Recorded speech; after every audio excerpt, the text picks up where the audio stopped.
Welcome on in, everybody, to a special anniversary race of Oracle Ages and Oracle of Seasons. This is for the Game Boy Color. And on commentary, we have Herediman. How are you doing? I'm doing well. I'm commentating on short notice because Mashi couldn't be here, but I'm very fine with this because I love this game, and every single time it's been here in some capacity, I think I've been commentating or playing. So happy to contribute again. This is possibly one of my favorite Game Boy games. It is the better Oracle's game, that's for sure. Yeah, just in case, title probably says Oracle of Ages and Seasons. We're doing Ages today, and then at the same time at 3 PM EST, tomorrow, we have Seasons All Essences. Not any percent because it's the less race-friendly category, by far. And of course, we're doing this to celebrate the 21st anniversary of Oracle of Ages releasing, and Oracle of Seasons, of course, the duology. And we have Nitros, which is basically the Oracle's guy, with Kudo, which is not the Oracle's guy, but quite competent. And Harper, I'm not super familiar with her because I've been kind of away from the general community for a little bit, but hope she gives us a very nice race.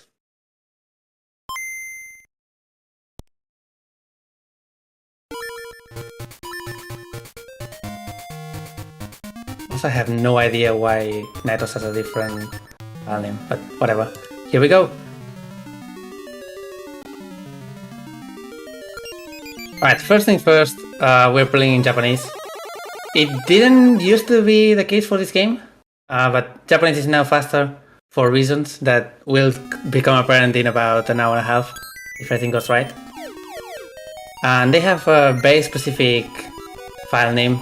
It should be Ogesetepo, something like that. I never actually remember what it is because the font is really weird. Oh, and Nitros is probably doing the other thing. Yeah, I just realized he has different splits, so maybe we're gonna see an interesting thing happen on Nitros' side that I'm not as familiar with explaining. Oh well. Anyway, this is the intro to Oracle of Ages. Link gets transported into Labrina, and he's gonna meet Nairo here, after talking to every animal and escorting Impa, who is definitely not possessed by some evil time wizard thing.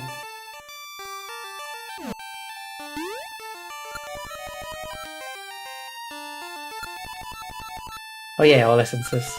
All essences is not a thing for this game in particular. Not as popular, I mean. Because Dungeons 7 and 8 are definitely not the most predator friendly things.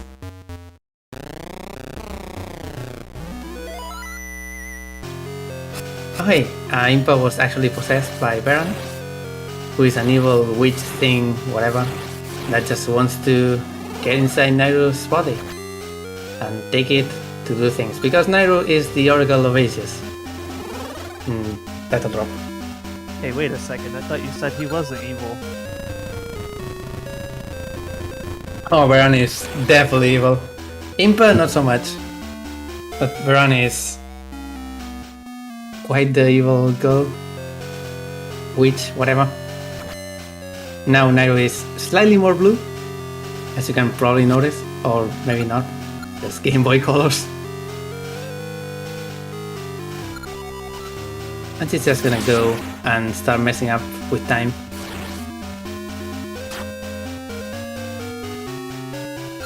I hate it when that happens. Yeah, really weird things happen when you go to the past and do stuff. Like a monkey disappearing and this guy turning old. Classic date ruiner.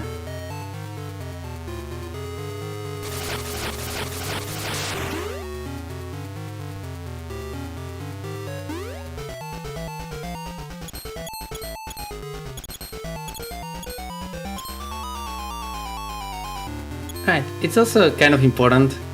You are not seeing it right now, but they are actually manipulating RNG. Because this game has a very specific set of ways that RNG advances. And once you hard reset your game, is it a hard reset? I guess, yes, soft reset is the other one. Yeah, hard reset it. It sets the RNG flag to 0, and then it starts running every single frame on the title screen, which is pretty fast to just clear.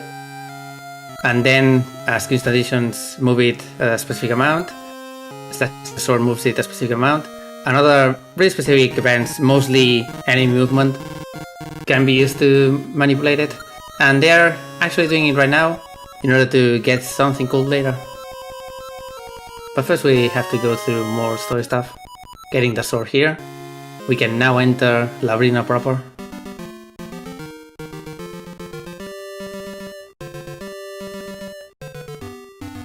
That's taking the lead, of course, because mashing is very fast for an Osu player, such as Steve.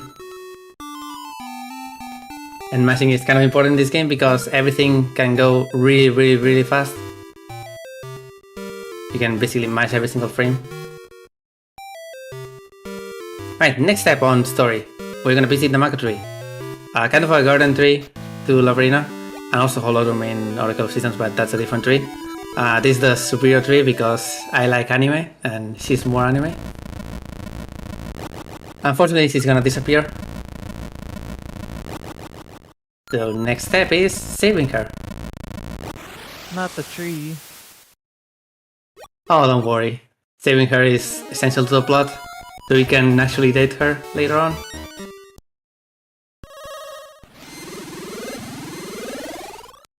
Oh, by the way, that guy with the hat is Ralph. I forgot to talk about Ralph.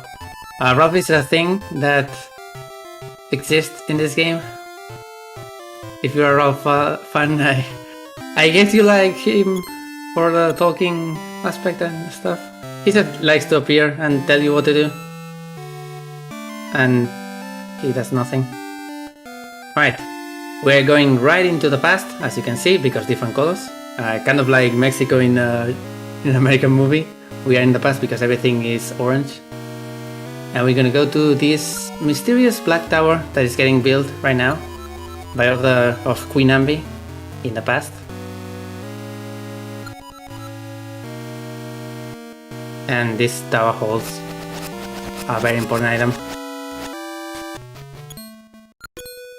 They're gonna slash a few times at the entrance just to... well, I guess Kudo doesn't really do it, but you can hear the sounds of the sword to determine what your RNG seed is, because there are 3 different tones in the sword that can be chosen based on that specific seed. So just knowing what pattern you get lets you know where you are on the RNG. And this is gonna be very important because right after this, Netos is just gonna dig up something that is pretty cool. 100 rupees. So are any of these runners going to be labeled as a thief in this round? No stealing in this game. We have that not going for us, unfortunately. The one thing that this game has that is slightly worse than LDX and LA proper, I guess. Oh well. But I guess we can cheat the system and just get more RNG manips like these shells. Because the RNG continues. Yep. They are gonna pass through room with kisses. Kisses are the only reason that you can really manipulate RNG everywhere, other than it could probably be slower to set it up. But kisses advance the RNG basically every frame, meaning that you need to move through the room basically frame perfect in order to actually get an RNG that you want. In this case, they can kind of adjust to it, depending on that. If everything went right, they can go to the left and just not get hit and get these 2 guys. And save the Mako tree coming up with 2 slashes in order to set up another 100 rupees coming up. That's pretty cool. Yep. Money is really fast in this game in particular. You can even do it from any screen if you know the perfect setup. But in this case, since we are just going through many screens, setting it up during the starting part makes farming money later pretty much unnecessary. As long as they get it. Nitros should not mess this up. There we go. Easy. And here's the tree. If you are Japanese, you can probably read that now she's in love with us. Such is life. If not, then I just give you the rundown of the plot.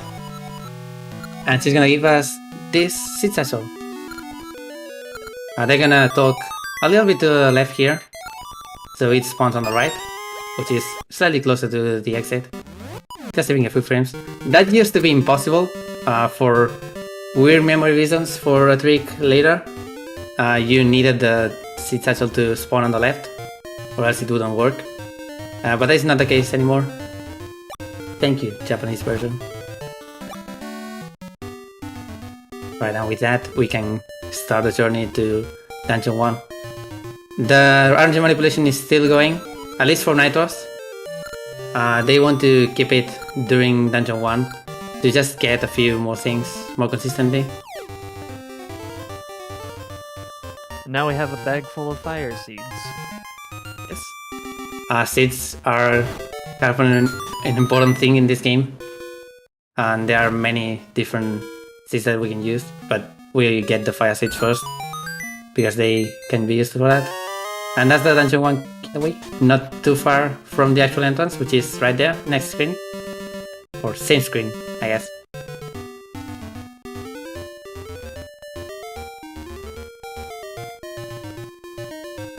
And you can just use it here to go into Spirit's Grave.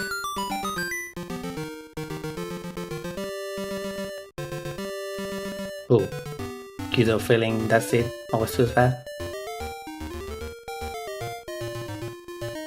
Right, if the RNG is still correct, Nato's gonna get a really good pattern here.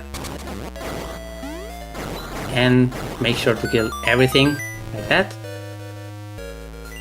And the important part of keeping this RNG manip is gonna be this ghost coming up. Bow, I guess. It's gonna give Nitros a really good pattern in order to kill it fast. There we go.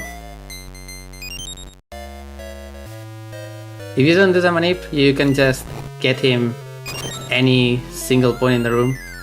It just never works out. But either way, the rest of the dungeon is not really manipulable because look at how many kisses we have. So everything after this. We don't need to really get different energy for. However, Nitro is trying to kill as many enemies as possible, and I assume that Harper is gonna do the same. I know about Kudo, because after this we want to make Maple spawn, and Maple spawns after you kill 30 enemies, after the last time you saw her, or after the game start, of course. So making sure you have killed enough enemies is very important in this dungeon. You don't really need to count, you just need to kill some of them.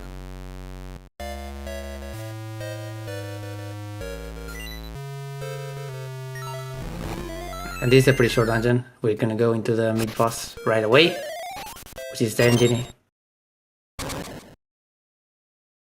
Has little ghosts that count to that 30 kill count that we need. So they want to make at least another wave spawn. So that was pretty good. Let's see if Harper has. Be like a big ghost. It is, yeah. Big ghost with smaller ghosts. That's why it's called Giant Genie, I guess. That was a. How did she go all the way to the wall? That's new to me. That's really weird for Harper. And she's fighting for her life right now. Oh, okay. There we go. Right. Nitro's got the bracelet, the dungeon item. Very important. Harper, don't die, please. And Kudo, don't die either. Hello. After getting the bracelet, you immediately save and hard reset in order to set up a new RNG manip, which is going to be very important. Firstly, to go into the boss, Pumpkinhead. arguably the easiest boss in any Zelda game for a first dungeon. If you die to Pumpkinhead, I'm sorry.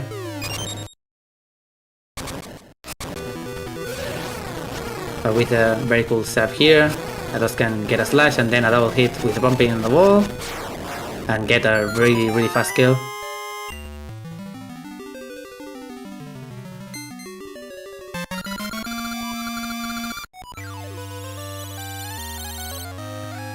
Right, Kido is also through, Harper is also through, but I have a heart, so hopefully nothing happens in Pumpkinhead, because I just said don't die to Pumpkinhead, but it's looking pretty possible right now. Alright, she's trying to get a heart, but yeah, that's a fairy there. Right, here's the next RNG manip for Nitros. Entering this screen with Maple, clear some grass, and bump into her. She's gonna drop a potion and a ring. And after that, Nitros wants to get everything as fast as possible, in order to just clear the screen and make her go away fast. And that ring, if everything goes right, is gonna be the power ring level 2. We're gonna praise it right away. There are many rings in the Oracle's games. I think 48 or 52? No. There are some rings that do nothing. There are some rings that are basically joke items. And if you go for 100%, you have to get every single one of them, so yay. And Power Ring level 2 is a very important one that you can get from Maple Encounters and many other places. That allows you to do more damage to your sword. With your sword, not damage to your sword. This is not Breath of the Wild. We're not gonna break our sword.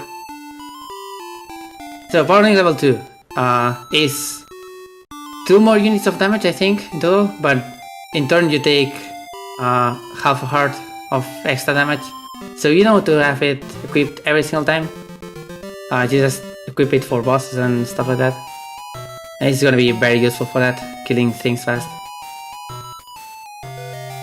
If you want a ring that is more damage but no drawbacks, you want the red ring, which is actually exclusive to seasons. Also shoutouts to worst music in the game for Fairy Forest.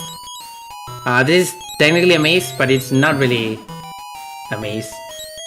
You can just follow a really set path that just do. It's easy to memorize and find the 3 fairies, and yeah, it's done. Knight was actually getting the wrong bush. Shoutouts to world record holder.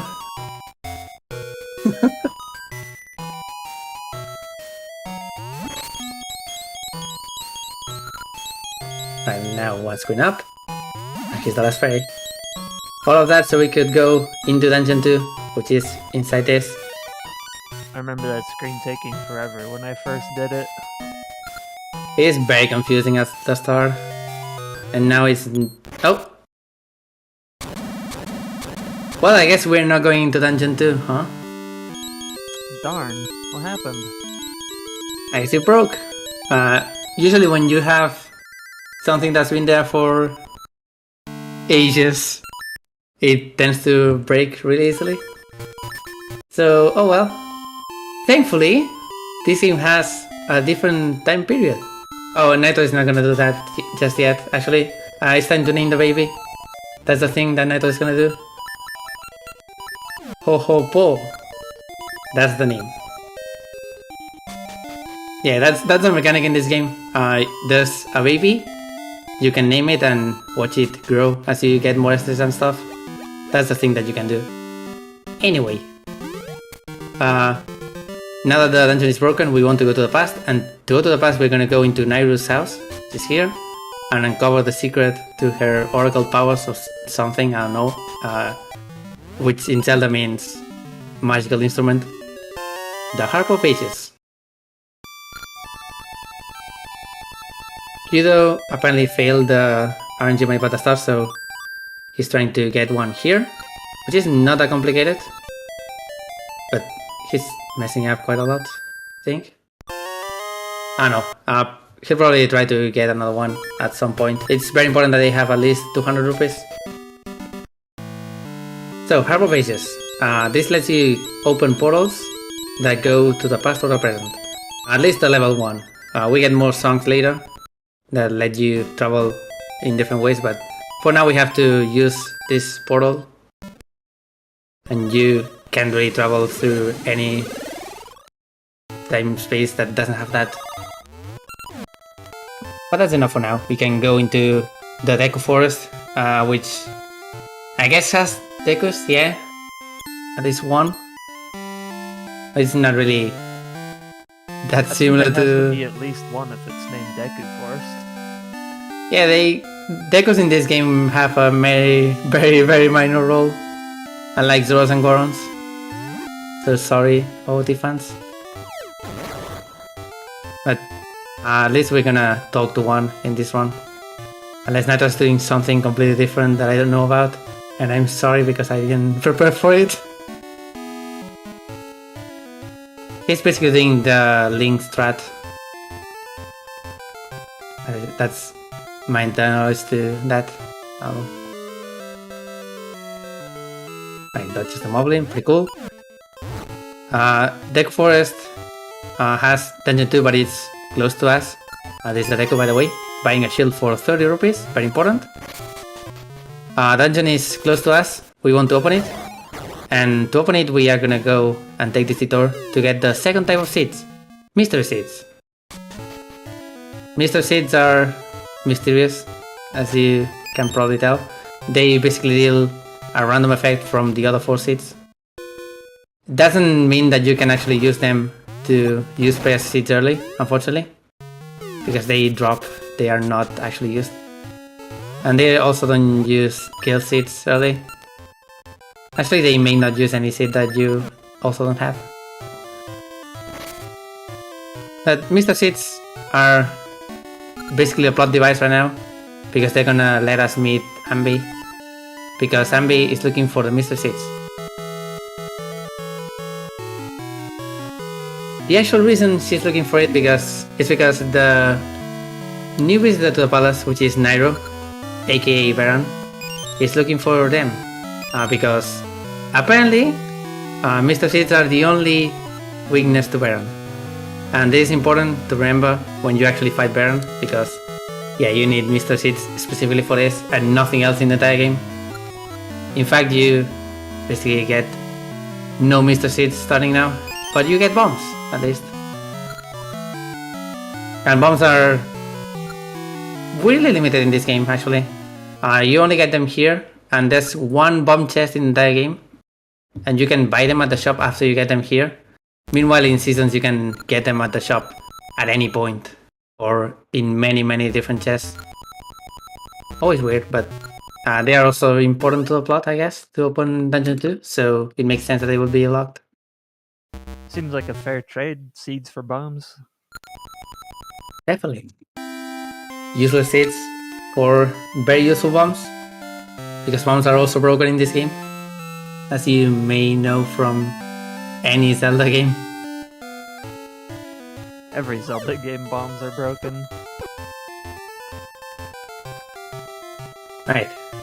With that we can go into Dungeon 2, which we are not gonna complete actually. But there's a really important item inside Dungeon 2 that we want to get. But first, this room that, if it goes well, is gonna be really cool. Not quite, but yeah. You can flip those over with the shovel, which is faster than using the shield. And usually you wouldn't have a shield here in many old routes, but now you do, so I guess you could use a shield anyway. But yeah, you can completely skip it thanks to that. Oh, and you see Naito's taking a full heart of damage there. That's the effect of the power ring level 2. It's gonna be important in this next room because moblins take 2 slashes normally, but with this you can just slash them once. And Naito's wants to keep this ring on for most of the dungeon.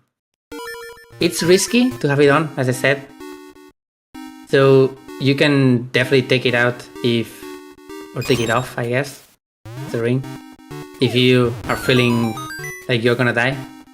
For example, in this next room, there are kisses everywhere and they are gonna do a full heart of damage.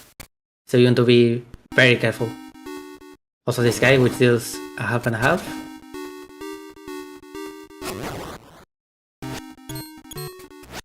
Honestly, talk about taking a lot of damage. Both runners that run on Nitros are very low on health again, so that ring is gonna really punish them if they are not careful.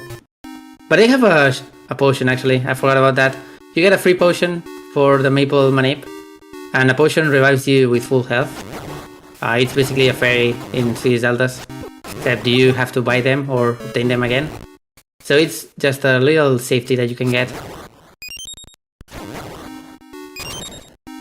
Usually you want to keep it until much later on the run, of course, because there are many places where you are gonna take a lot of damage. And we're gonna go with max 5 hearts for this run, so it's kind of important to not die. This is Swoop, by the way. What was that? I know. I thought you said something to me. Oh no. I just said that this is Swoop. He butt slumps and you attack him. And sometimes he bounces, and that's gonna give you a quick kill, but he just does whatever he wants, so... Oh, actually got it this time. The extra bounce is gonna let Nitros clear that really fast and go to the dungeon item, which is very important, as I said. But first... Oh, fails to throw the bomb.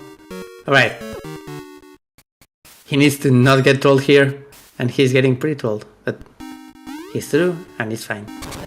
Usually you want to throw the bomb at the center of those 3 guys and try to get them to go off into the hole and die. And hey, this is the feather! Time to bail out, because the feather is gonna allow us to do many cool things, starting with a quote-unquote Dungeon 2 skip coming up. It's not a full skip, you have to enter Dungeon 2 to actually do it, but it lets you not do Dungeon 2. And it used to be the worst trick in the entire run, a double frame perfect weird thing that you had to do, but it's not anymore. First we're gonna burn this guy and magically transport to another area, slash a few times to get a specific RNG seed that lets us get stuck in this tree and get grabbed by this like. Now mash to conserve your shield. And now we are in basically the dungeon 6 area, much earlier, but we're also trapped. We need to do something to get out of this, and with this cave here we can go and take what would be the shortcut from dungeon 5 to dungeon 6. I take it in a really cool way, which is using this Moldrum to hit our shield. Oh, didn't quite get it. You want to get hit on your shield, that gives you knockback. Then you can redirect that knockback to the right by jumping, and then get hit by a bomb midair, and that puts you to the other side.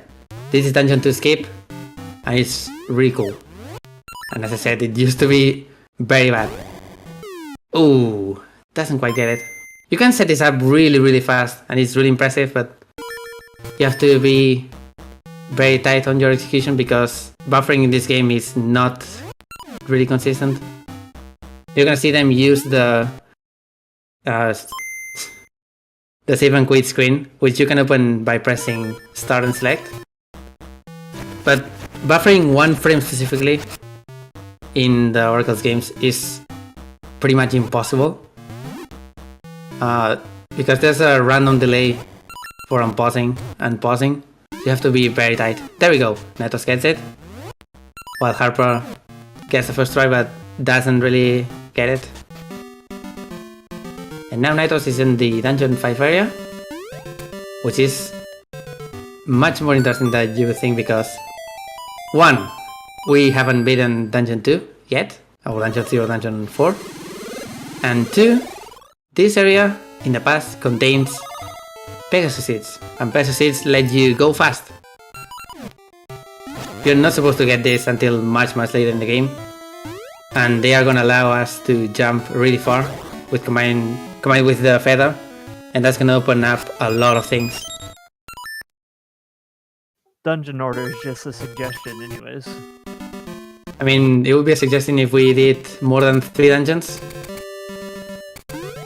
You don't need to do them all, it's fine, as long as you beat the game. Yeah, it's that simple. Alright, we're gonna save the Gorons here by going to Big Moblin, which is basically an auto scholar. Throw big bombs at him.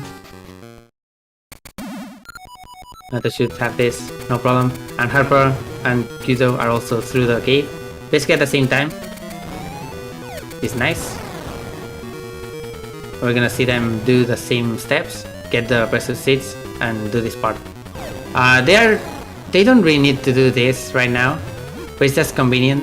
You're in the area, and the next part is not in another area, so just do this before going there. Just more convenient for a route.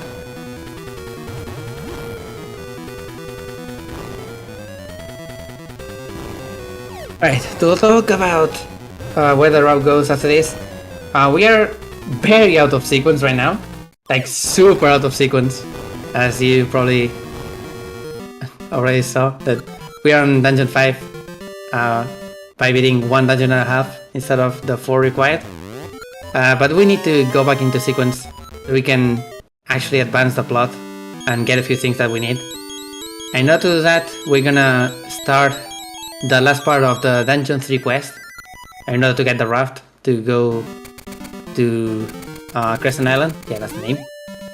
And to do that, we're gonna skip, unfortunately, the best animal companion, Mush. Because normally you would beat dungeon 2 and that would trigger a few events. You would go to a guy called Cheval who really likes to make ropes and wants to make the best rope in the entire world. In the past, of course.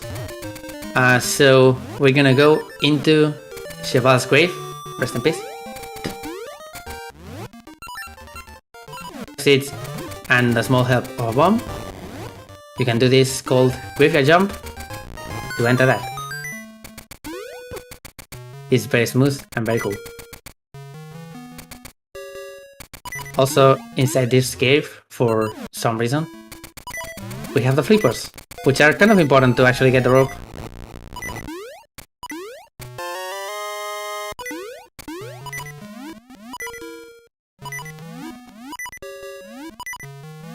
And by getting the rope here, by the way, we're gonna, as I said, effectively skip Mush. So we're gonna see Mush coming out. He's supposed to say, "Oh, thanks for saving me. Goodbye." But instead he's stuck in the needing to be saved state. So he's just there. And you can directly save him in any way. Which is just tragic. Because I love Mush. But he's not fast. Right, and with that rope, we can... Wait, what are you doing? You can do that? Hello? What? Huh? Right. Happy 21st anniversary. I learned something today. Hey, we have 2 different ways of recovering health on screen. Basically at the same time, which is cool. Kudo getting that fairy cave because getting your potion taken so early by graveyard jump is bad. So yeah, I agree with that. With Cheval's rope, we can go and meet the guy who makes rafts. He's called Rafton. Please don't make a silly joke out of the name, please. But Rafton is a guy that likes rafts. He's gonna see the rope and say, "Whoa, I want to make a raft." Yeah, but how are you gonna navigate the sea without a chart? Yeah, sure, let's go get a chart. This is Ralph again. Ralph is gonna tell us, "Whoa, you got a rope? Then you should probably get a chart." Thanks, Ralph. And the chart is actually in the present, which means the geography would be different from present to past. But let's not think about it. I'm sure it'll be fine. It'll be 100% fine. Nothing is gonna happen in our trip to Crescent Island.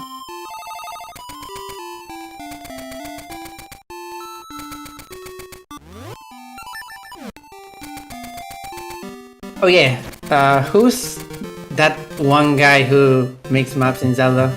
I don't remember. Can I get some help on that? Who, Tingle? Who? Tingle, he makes maps. I don't know what Tingle. You mean the balloon guy? Yeah, that's Tingle. That guy? I guess. I don't know. I don't know any Tingles, I just know balloon guy who's writing that screen. He likes maps and he also likes hanging out in places where you can go without the third animal companion. I guess second, we haven't seen the meeting yet. This is Ricky. Ricky is a nightmare. He controls like absolute ass. Let's just call it like it is. Jumps in a really weird way and you have to wait for him to actually... him or her, that's disputed actually, we don't know. You need to wait for them to actually touch the ground in order to transition, so if you mistime your jumps, it goes really badly. Also, Tingle, Balloon Guy expands our side satchel here to 50 because we have 3 seeds. If you have 3 types of seeds which you are not supposed to have yet, you can talk to him again and get that satchel upgrade, which gives us both a full seed refill and 50 seeds for the future, which is really convenient. And now with our raft, we are ready to brave the sea and get stranded.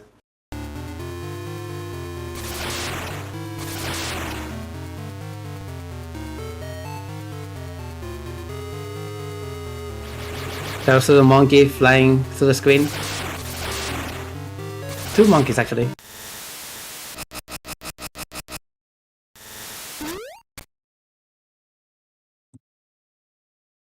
And for a second part of the Dungeon Sea quest, we are in Crescent Island with the Tokais. Tokais? I don't know. This is a quest where you have to retrieve all of your items which have been stolen by talking to these guys. And the first one is always the shovel. You can technically skip this shovel actually. If you get punching ring, actually the expert's ring specifically, which you can manipulate of course, you can break these crystals without the sword, and that skips the necessity of the shovel, and then you can go back to the shovel and it duplicates the shovel, so you have 2 shovels in the world and that skips quite a lot. But we had to upgrade that from 2 shovels to... well, you'll see, you'll see. You'll see what I mean. Could you dual-wield the shovels when you had them? No. In fact, you couldn't have 2 in your inventory. It just existed for some reason. Because the shovel is important for this part. This shop. You can trade your shovel for one of 2 items. Either the or the bracelet. You have to trade it back and forth to basically clear everything in normal progression. And then you get your seed satchel and get sense seeds, which you can trade to buy. I think it's the feather that you buy. I'm not quite sure. Either one of the 2. And then you can get the other one and also buy it. So yeah, we get the ones here. And we are ready to do some magic by going back to that shop because, of course, we need the shovel back. These guys stole your items and now you have to buy them back, huh? Yeah, trade them. They are trade economy, I guess. Thankfully, you can cheat the system by holding a bomb when you trade in your item for a shovel. You can put a shovel in the ground because the way the game works is that it places the item that it wants to give you on your feet.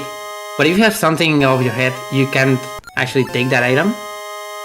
So if you do that, it's a 1 frame trick, but it's really easy to repeat. You can put shovels on the ground, and then just, through the power of infinite shovels, get both items and the shovel to boot. We just broke the economy. that keeps everything in this particular place. 2 mini games and having to plant a seed satchel or seedling. Yeah, that's it. Oh, there's a cool thing here that I hopefully will get to see. No, never mind. A pretty recent thing that you can make this room much faster.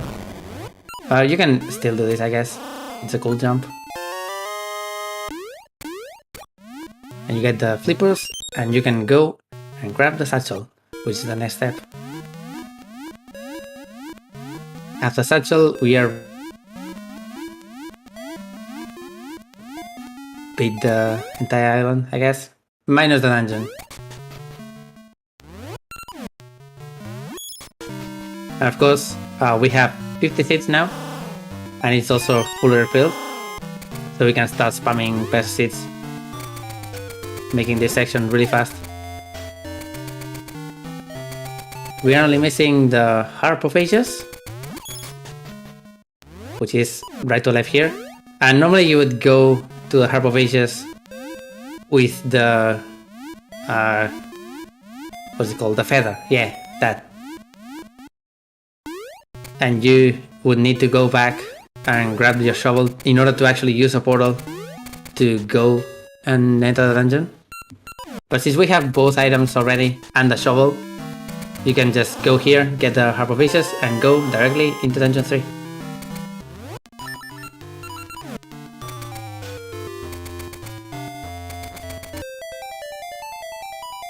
Meanwhile, checking in with the rest of the runners. Kido is about to do shovel magic. Harper is already past it and well on her way into Dungeon 3 as well. Okay, that's a case of immersibility that you get once you travel back and forth through time. So shout outs to that. It's deceptively long.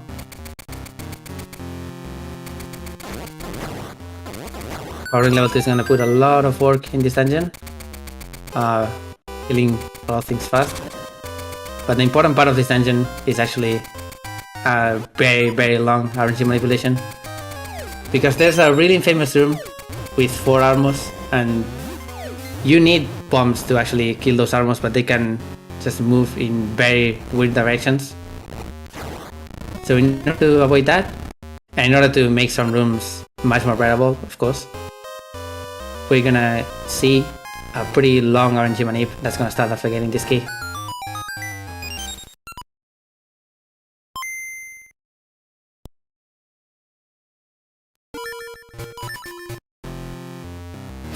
Alright, set up with some slashes. Now you can just walk through this room without getting bothered and fall into the next hole. Make sure that guy jumps and kill this guy with 2. 1 extra slash. And here's the first cool room. 1 bomb to the center to kill both of those. 1 bomb here to double hit this guy. Very nice. And for now we continue. During this, when an enemy is on screen, you have to move in specific ways. But in this screen in particular, you need to waste some time because you need to slash later. So letting the enemies jump actually saves some time if you need to get bombs.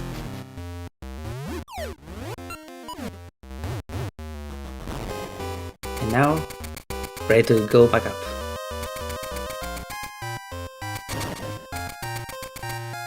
Oh, the central gimmick of this dungeon is the spinner, by the way.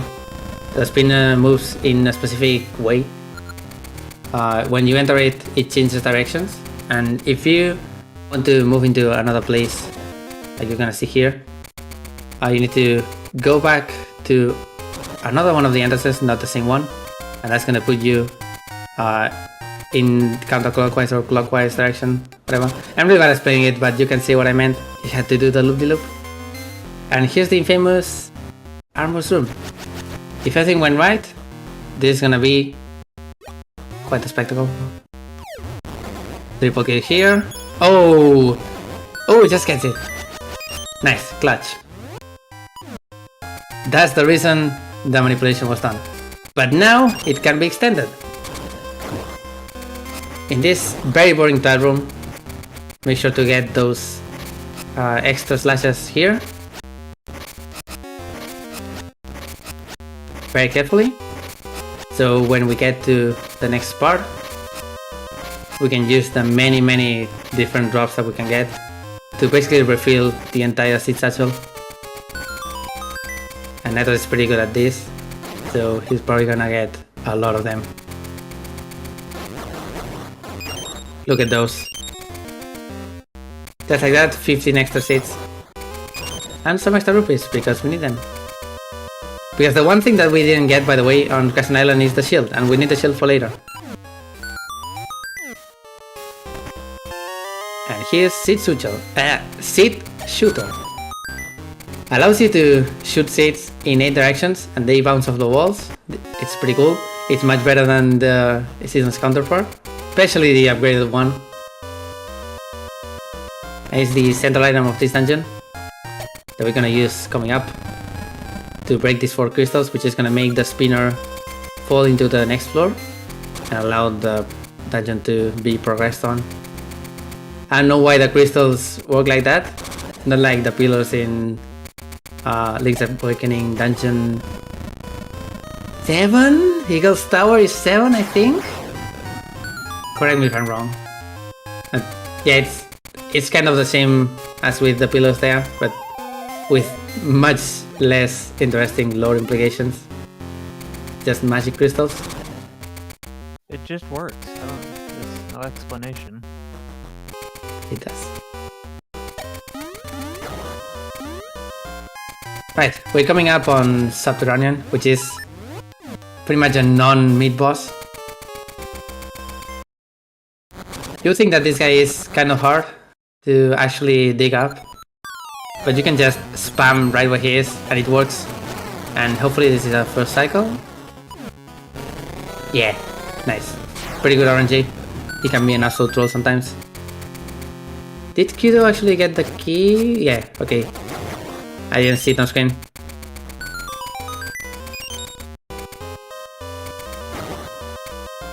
And Harper is gonna go into that very dumb room. Oh, never mind. I missed something. Did she die? That would be bad.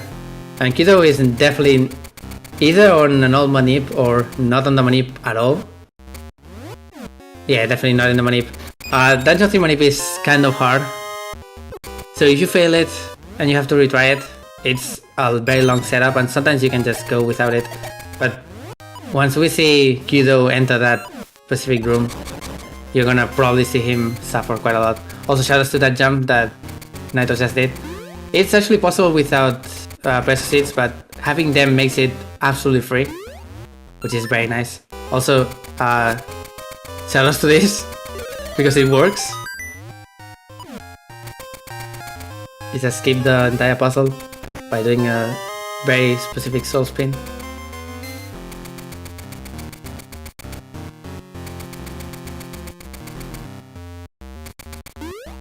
And now it's time for the dungeon boss. This is Shadowhack. Yeah, that's the name. Shadowhack is kind of a troll. You can kill her in one cycle if you do it well enough, but it's very inconsistent. Basically, you wanna slash these little guys that are gonna come out and then shoot into the wall to hit as many seeds as possible. You can get 2 fairly consistently, but getting 3 is very hard, and Netos didn't get it. So we're gonna see an extra cycle, and sometimes she can just do the little guy cycle 3 times. That also works, but not in this case. That's gonna be dungeon 3, and meanwhile Kudo is suffering through this manipulous room, as I explained. This is the single reason. It's absolutely ridiculous, and you're supposed to do this in vanilla, so yeah. Hey, at least gets it quite fast.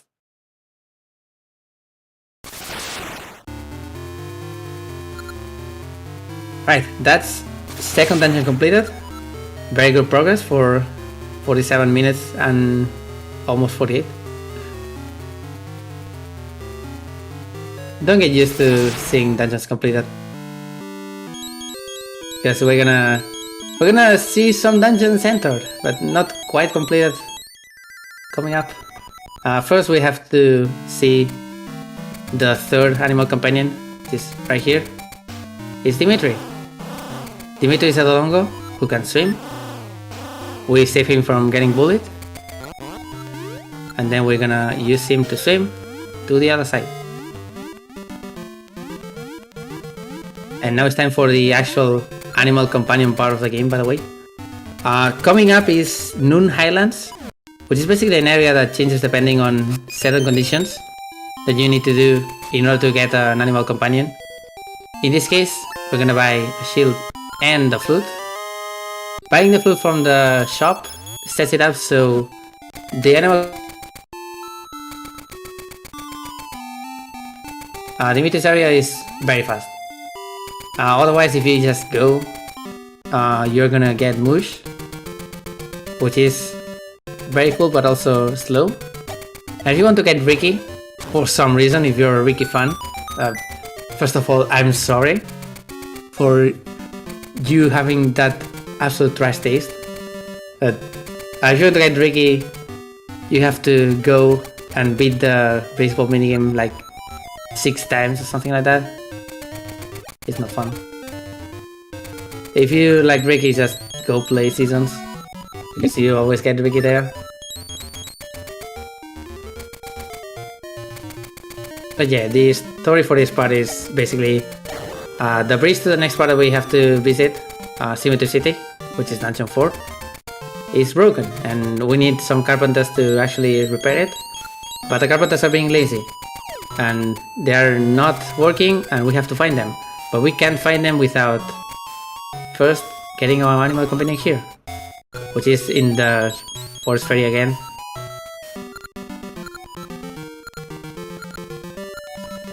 It's much shorter, but here we go.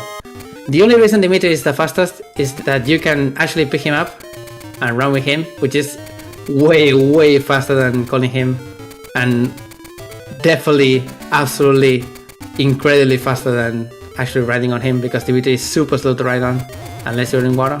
So yeah, it just goes ball mode.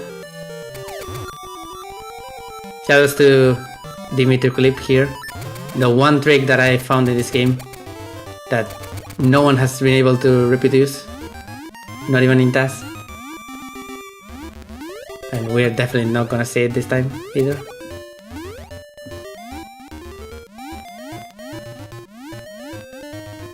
Go in a straight line to the 3 carpenters.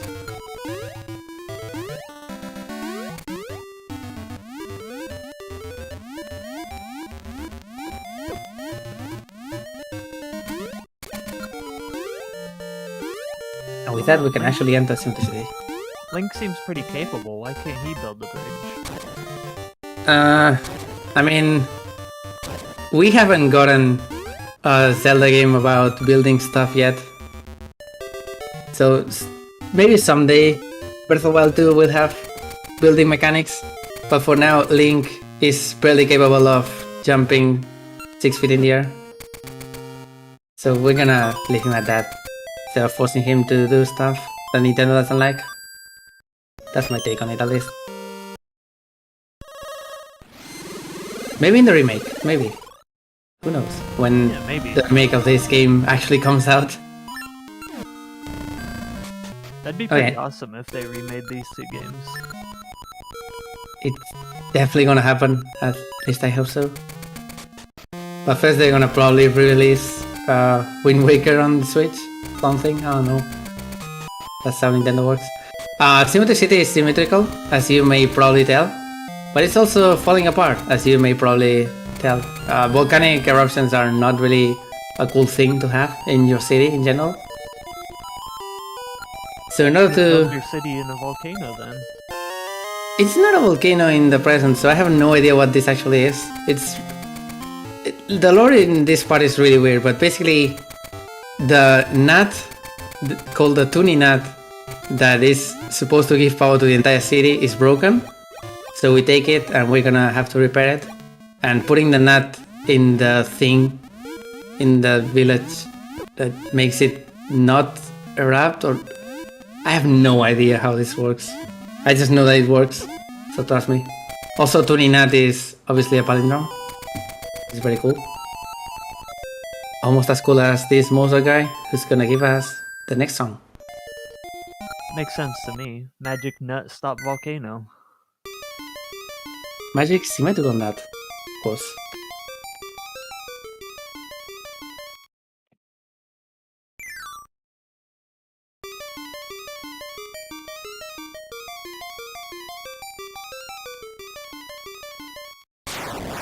Right, I had to let that play. The little jam session here, which is gonna give us the Tune of Currents. Tune of Currents is the second song of the harp, which lets you go from past to present, anywhere, but only past to present, of course. In order to go from present to past, you have to still take a portal, and it's gonna be useful here to navigate through this part, which I always blank on for the name. But I hate this part. That's my takeaway. This part is full of enemies, and you want to go through it as fast as possible, and you're gonna get hit 100% of the time.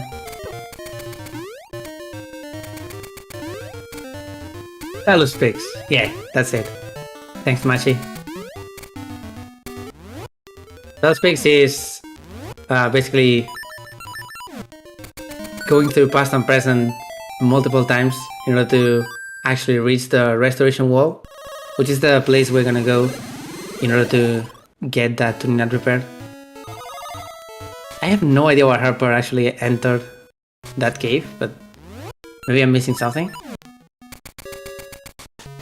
Not sure.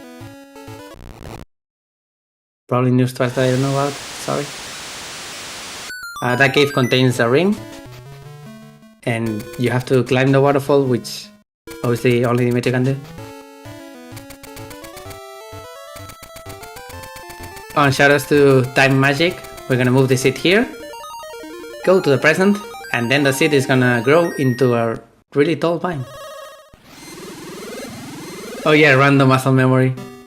Yeah, shoutouts to Rando. Entering the cave only happens in Rando. And I guess in Hando. I don't know if the ring is actually exclusive, because you can manipulate most rings in Hando. But yeah, that was pretty minimal hits actually. So pretty cool from Nitros. He just needs to keep that potion all the way through Restoration Wall, which has random rocks falling, so sometimes you can get absolutely trolled.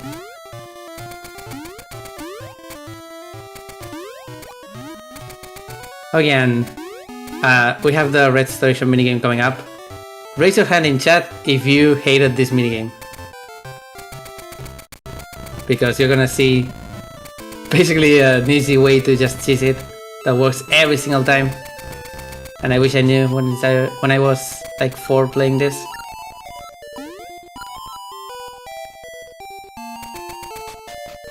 So in order to finish this minigame, you have to push 4 guys into pits or beetles. But you can get stuck in this corner and let them push you a little bit. And just do this. No idea why this minigame happens, but yeah, the tuning nut is now restored. We can get ready to enter Dungeon 4. We're just gonna have one of the crazy escapes, so get ready for Dungeon 4 escape. Which is technically not escape.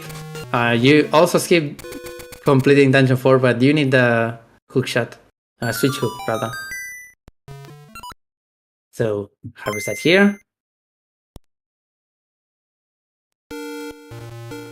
Wait here, because otherwise you have to slash quite a lot, and by just waiting on the Zelda screen you waste a lot of frames and a lot of RNG rolls. Overall saves time.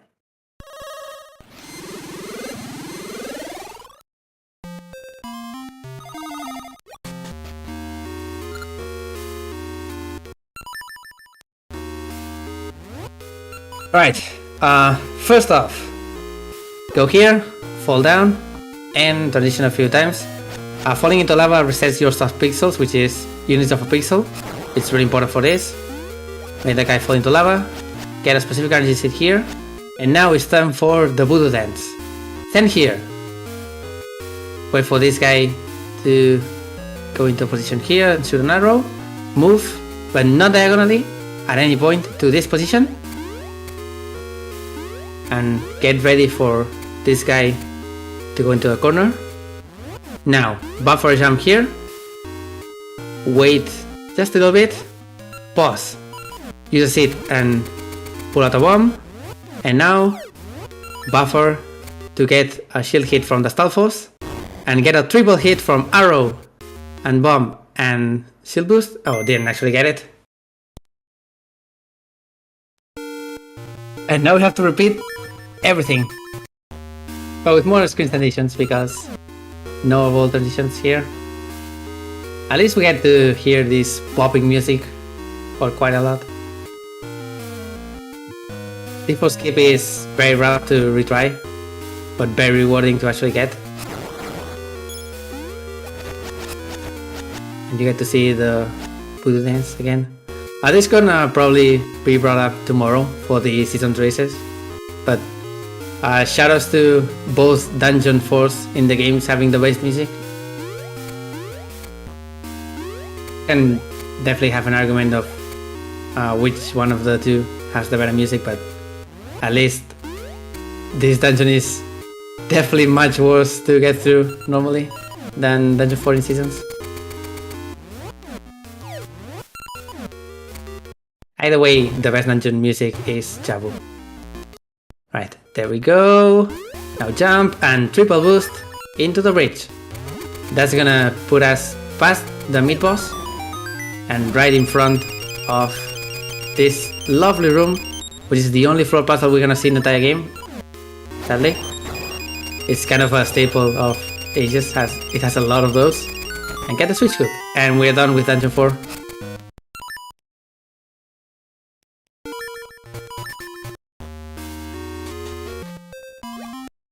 We already needed that. Switch hook is pretty important for exactly one room and then one fight. Oh yeah, I see discussion of Crown Dungeon. I also agree that Crown Dungeon is kind of a meh dungeon, but the boss is super fun.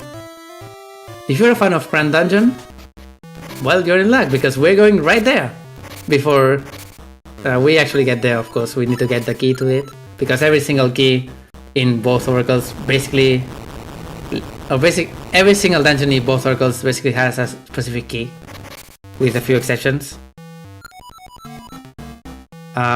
In the case of Seasons, for example, we have one that has 4 keys actually. Oh yeah, that's the crown key. And conveniently, Dungeon 5 is right next to this tree, so we can get a seed refill and go to the past, or the present rather, to go into Crown Dungeon.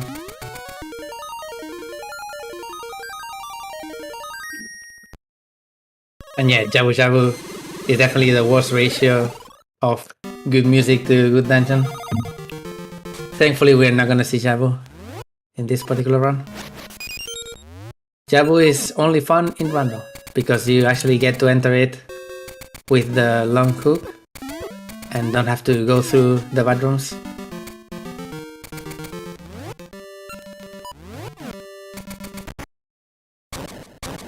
I don't think Nito's actually equipped the ring, so hopefully... Oh, he doesn't need to equip the ring. Probably checked if he didn't have it equipped, never mind. Because these guys are gonna be dealt with this.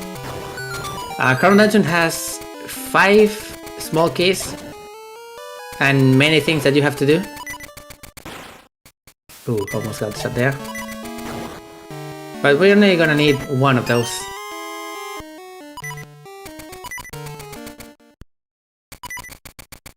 Because with one key you can go and get the dungeon item, which is the only reason we're here. So for all you Dungeon 5 fans in the entire world, we're not gonna see much more of a minute in here. like a minute and a half, I think, is the usual split. Also cool room coming up, if everything goes right.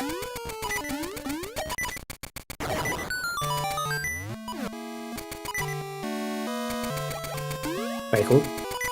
And move some statues in order to get the dungeon item, which is Cane of Mario. It's a really nerfed item from A Link to the Past, but also necessary. Also, Harper is just about to do Dungeon 4 skip. Looks... oh, didn't quite trust it apparently. Oh well. Nato is gonna take a Helter Freak here, just to be safe.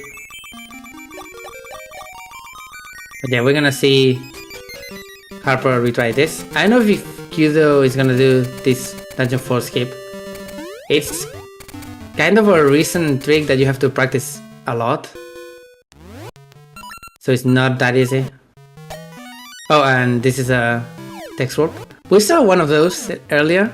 Once we went to that area and the tree and the leg after dungeon 2.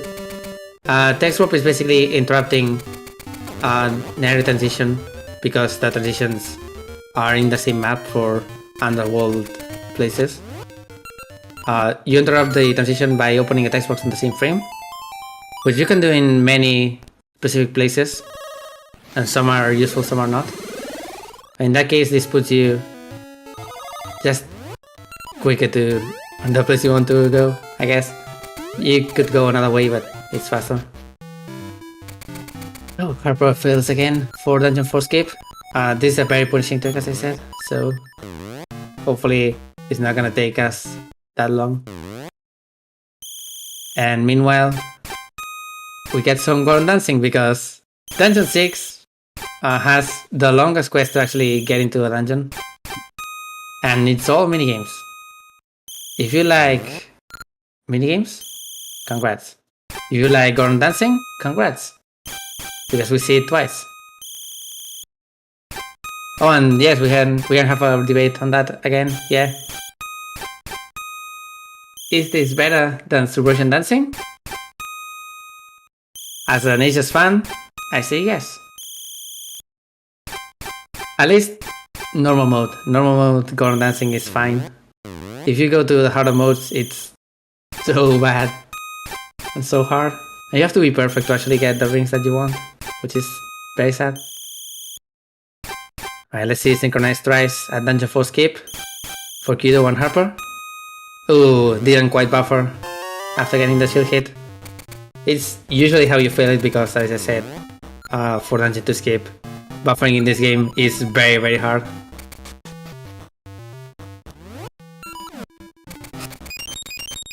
And there are a lot of guaranteed seed drops here, so it's very easy to farm them.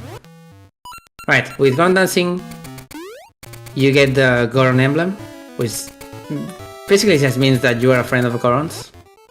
So that's cool. I'm gonna use this switch hook for this particular room. This is the one use that you get out of it. At least required. You definitely use it in other places in this one. Okay, you use it to grow this mine and go to the next minigame, which is target cards. Another minigame that is quite easy for the first try, and then you have another mode that gives you an actual item, the boomerang.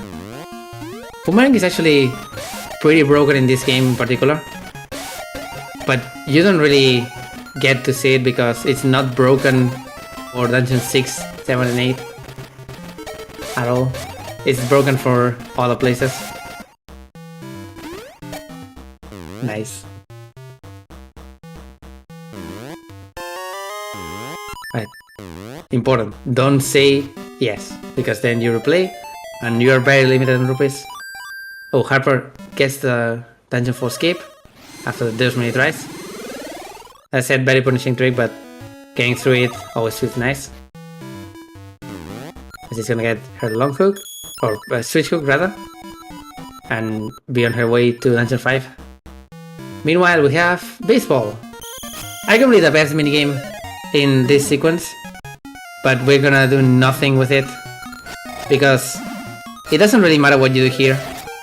You need 100 points to get the item, and there's one pattern that is always guaranteed that has an angel statue on the top, and that gives you 100 points. That's the pattern. And every single other one you want to hit downwards, so you don't get minus 50, but you also don't get the long animation.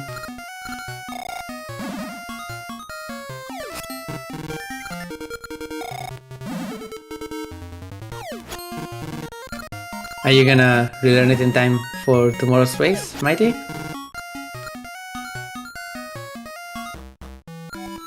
Let's see. Alright, we get lava juice from this. Is it lava juice? No, is this corn? I don't actually remember. Sorry. But yeah, you get important things that you trade in later.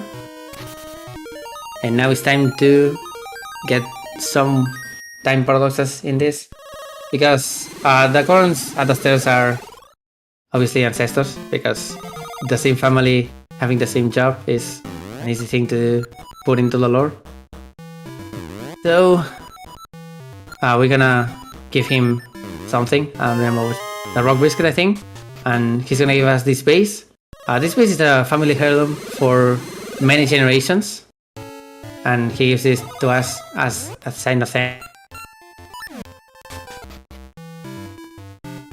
Get that base in the future. We're gonna give it here in the present, or in the past rather, to this Goron, creating a very cool booster paradox. So yeah, that Goron in particular says, "Oh, I would like to have something that I could leave for my ancestors in order to be remembered." And you go like, "Hey, how about this base? Yeah, give it to them."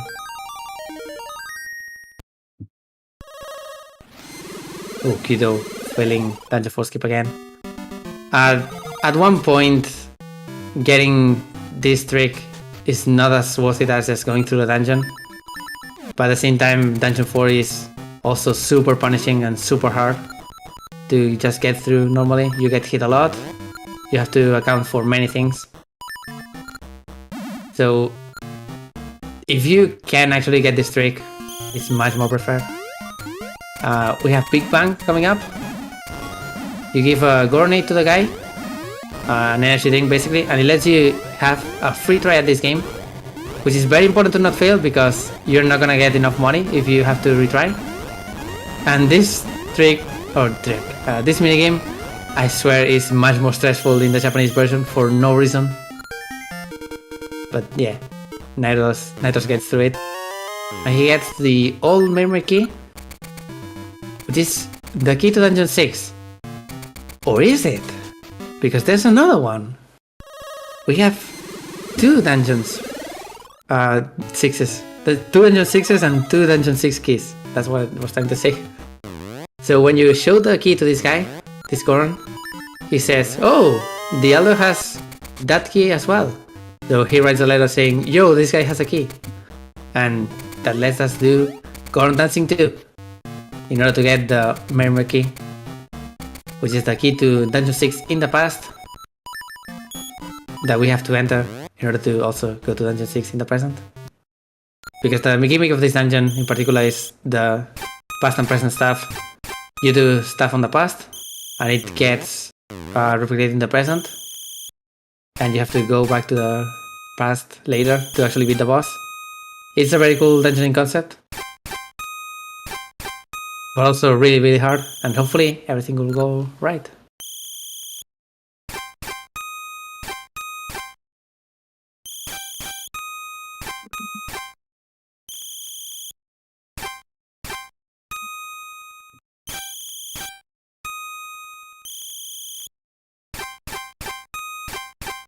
We have synchronized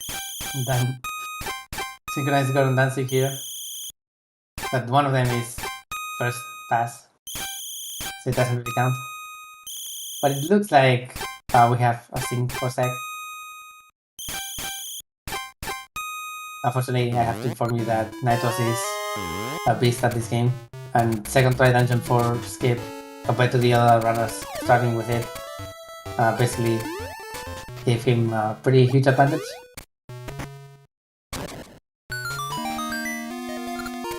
Right, Dungeon 6 in the past, visit 1.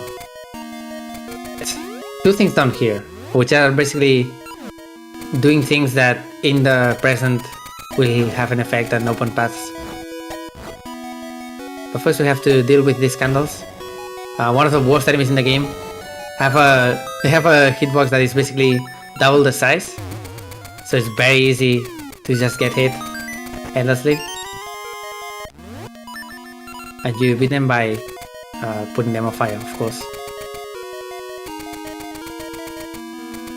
Now it's time for the one use of the King of Samaria in the Young Wizzy room. That's Young Wizzy. Young Wizzy really hates us.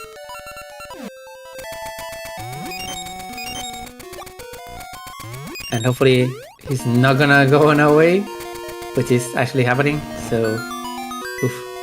And now it's very important to do this room correctly, because there are wall masters that can warp you around, but thankfully wall masters appear ahead of you from where you're moving, so you can use that to manipulate them. Open that wall, get grabbed, and go to the right here for even more candles.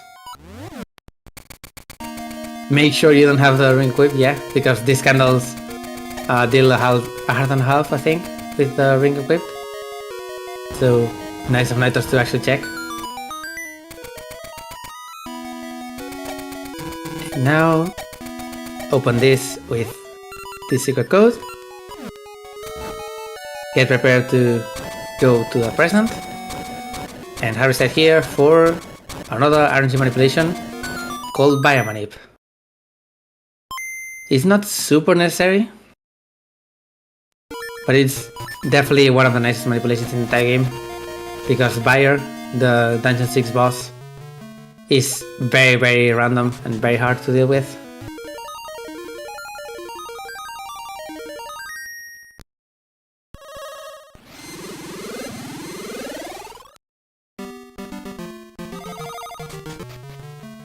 Right, here's Dungeon 6 present. Take a note of this particular room that we went through. It's gonna be very important later. Just keep in your notes for the exam. Here's a really hard jump. Easy. Siltal jumps are very, very tight, and that one in particular, the vertical ones, are extra tight.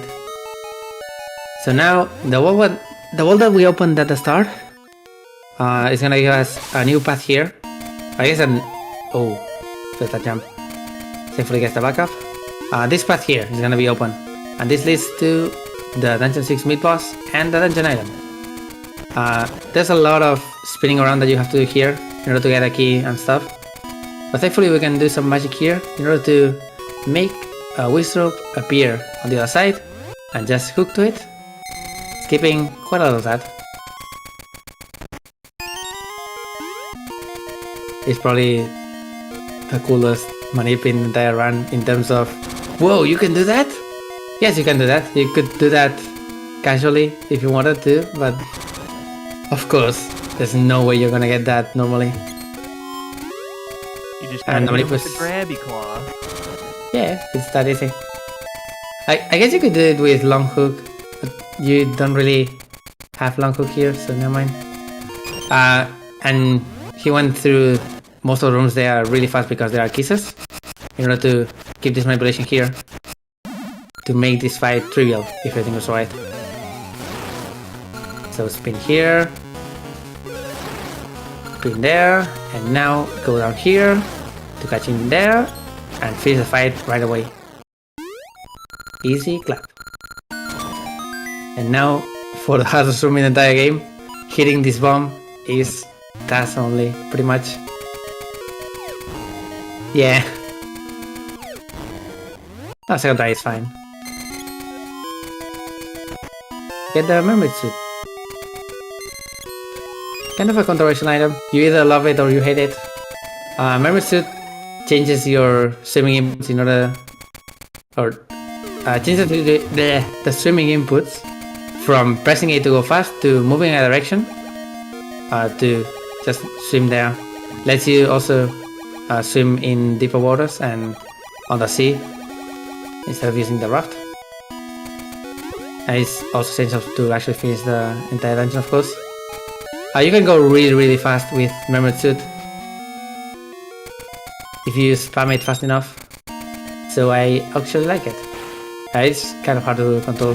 Also, this room is absolute trash, but Nitos is an RNG manipulation for it. Basically, this is gonna spawn the boss key here. Oh, actually, he's not on the manip, never mind. I guess because he fell the bomb. This is not 50-50 to get the chest to appear. The first try is always gonna fail, and after that you have like 5 over 12 chances, I think, of the chest spawning. It's really weird, and usually you want to either get a manip there or use the external program that lets you know the RNG to actually make it appear. But yeah, 4 tries is fine. Meanwhile, while I was actually talking about Dungeon 6, Kido actually got Dungeon 4 skip.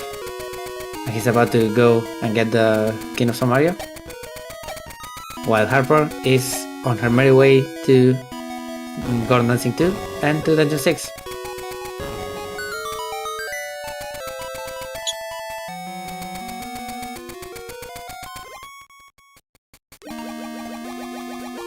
Right, small detour here to get a key, which is necessary to actually get to the boss. And for the boss, you're supposed to get another key, but we're gonna see. I don't know if you're gonna see some magic, basically. More RNG manipulation to move some enemies, as you are probably used by now. Used to by now, rather. English is hard, sorry. Yeah, kill these 2 guys. Get this key, and hard reset. You can see it's a hard reset because we see the Game Boy BIOS, of course.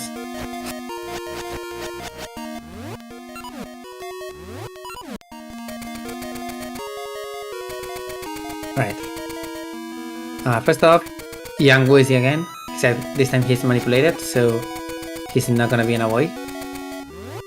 And that's very nice.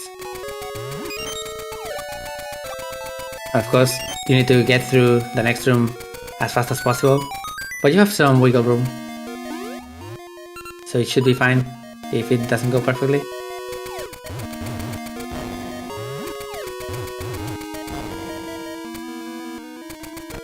There we go. Go to this small spinner. I'm gonna grab some extra supplies as well, just in case. Some bombs. Now dive and resurface. And get ready for some slashing in order to manipulate the keys in the next room to do something cool for us. This is not an easy trick, so hopefully it works first try. Alright, this is all set up at least so I can kind of explain it. So he's gonna try to buffer to a specific position, wait for the bomb to explode, use the seat and jump, and now align himself with his keys to get the last hit. Ah! Not quite, not quite. It's a very tight trick and a very long manip, so we're gonna have to see it again, unfortunately. But you can see what he was trying to do, skipping that bridge. Otherwise you would have to go and get another key in order to access the switch that opens that bridge. Oh, and Kido actually ran out of money, so he's gonna take the Old Man of Shame.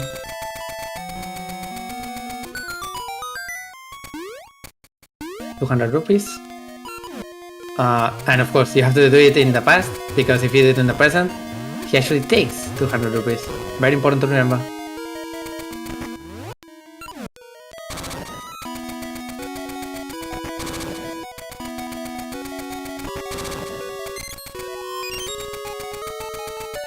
Right, time to see the action again. I want to say penultimate black magic part of the run, but not quite. We have more coming up. But let's see if this case decides to be nice to us. The alternative to doing the entire manip is obviously going for the key. And getting the key after failing this is actually faster than doing the manip again. But Netos is a cool guy. He doesn't need the backup strats. And that looks pretty good.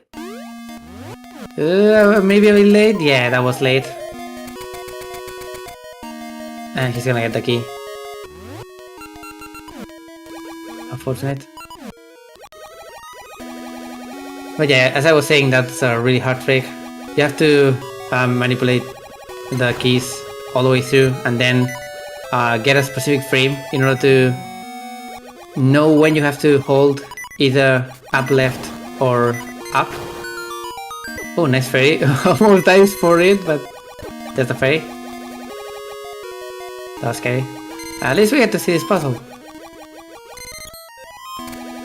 This is a pretty cool puzzle once you know how to execute it, but of course it's not as cool as keeping everything. Use this diamond pattern in the fall, or in the center, I guess. And that lets you do this pretty fast.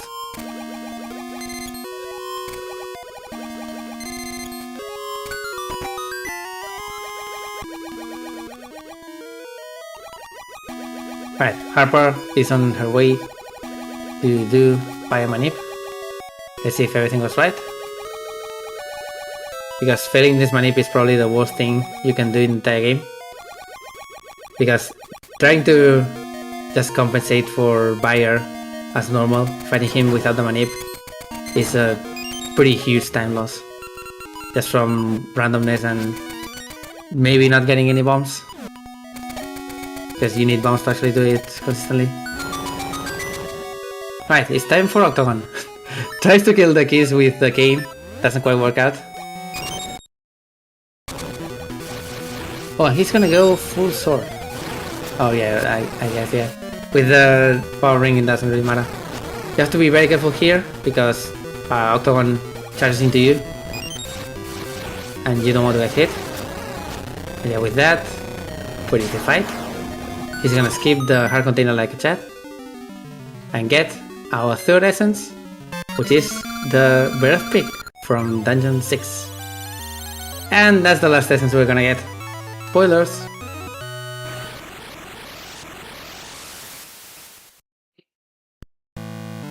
Alright, very good fight from Harper. Let's see if she gets the first try here. For the task only strat of hitting this block. Gets it! Yeah, better than Nitros. Confirmed. Alright, so beating Dungeon 6 sets a specific flag in the game that lets us get into the palace and rescue Nairo and get the last song, which just lets us warp through past and present however we want.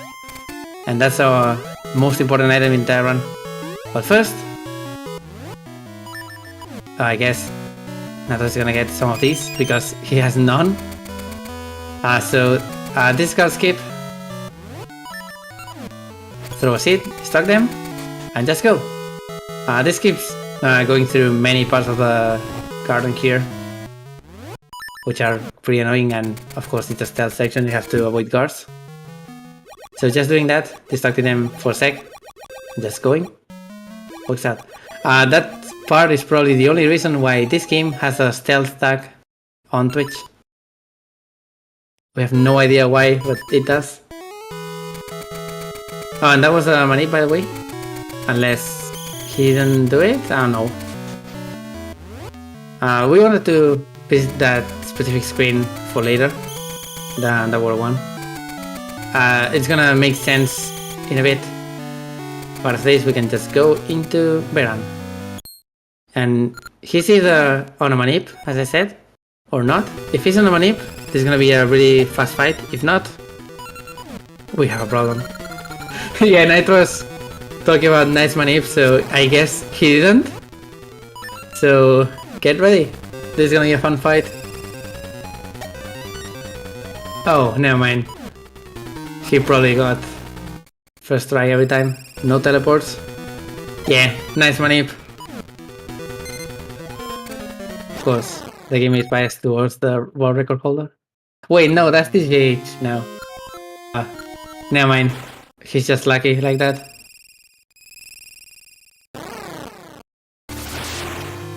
Right, so we expelled Baron from Nairu's body, and now she enters Ambi's body, becoming the queen.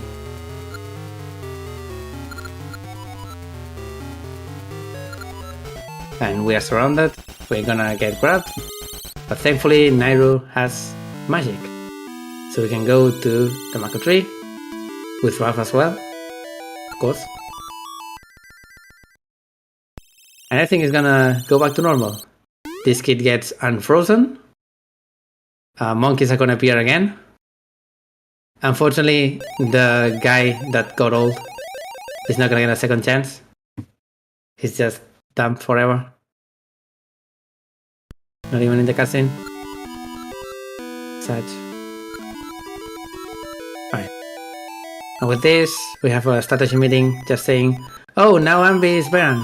But the tower is completed, so something evil plan to do something, I don't know. The tower is built to get her lover or something like that, I don't know. Lore is hard. And also, there's this creepy old man or lady or whatever that has the other key.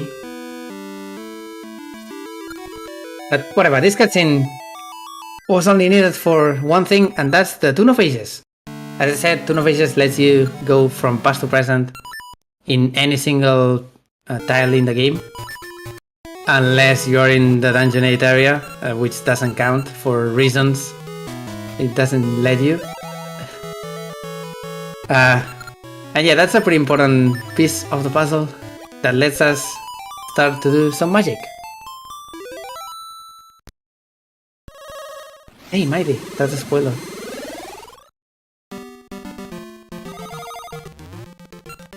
Alright, remember that cave that I told you to keep a note on? We're gonna go back here, because there's a text warp that's gonna let us do some very cool magic.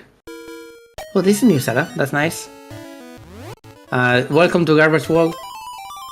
And this is why we needed the actual song to get out of Garbage World. And from Garbage World we go to X World. This is an out-of-bounds tile in the map that you're not supposed to walk through. Basically a placeholder.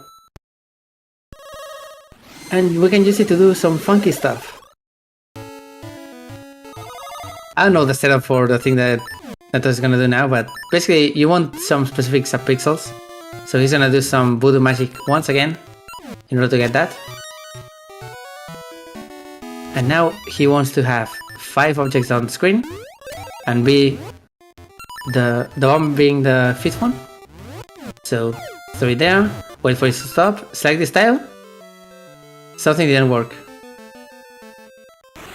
Oh, never mind, it worked.